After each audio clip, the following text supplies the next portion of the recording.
গাধাকে সৃষ্টি করার পর তাকে বলা হলো সকাল থেকে সন্ধ্যা পর্যন্ত তাকে ক্লান্তিহীন পরিশ্রম করতে হবে,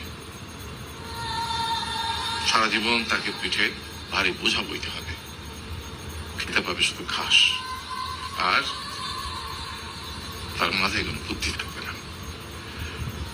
তার আয়ু হবে 50 বছর।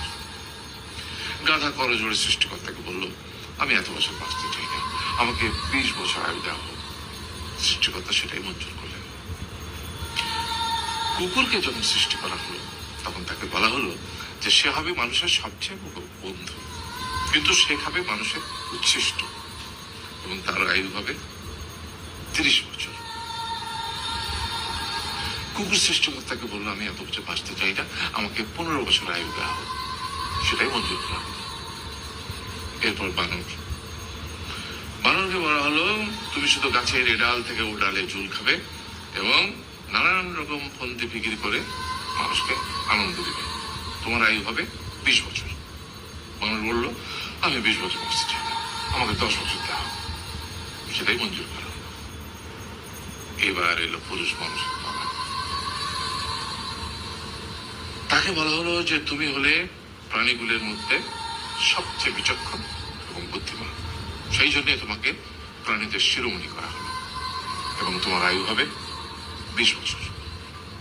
তখন পুরুষ মানুষ বলল, করজোড়ে বলল সৃষ্টিকর্তাকে যে 20 বছর আয়ু অত্যন্ত কম, হে প্রভু, আমাকে ওই গাধার সে যে 30 বছর আয়ু চায়নি সেটা আমাকে দেওয়া হোক, ওই যে কুকুর 15 বছর ফিরিয়ে দিয়েছিল সেটাও আমাকে দেওয়া হোক, আর যে বানর 10 বছর নেয়নি সেটাও আমাকে দেওয়া হোক।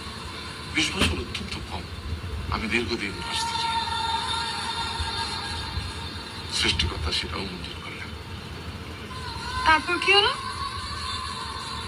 সেই থেকে ছেলেরা পুরুষ মানুষ হিসেবে বাঁচে 20 বছর, তারপরের 30 বছর সংসারের বোঝা পিঠে করে বয়ে বেড়ায়, সেটা কার মতো গাধা।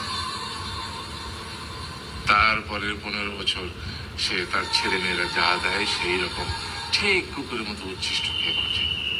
আর তারপরে বৃদ্ধ বয়সে ঠিক বানরের মতো, যেমন গাছের এডাল থেকে ওডাল ঝুল খায় বানর, তেমনি এই ছেলের বাড়ি থেকে ওই ছেলের বাড়ি, আর নানান রকম ফন্দি বিক্রি করে তার নাতি নাতনিদের আনন্দ দেওয়ার চেষ্টা করে।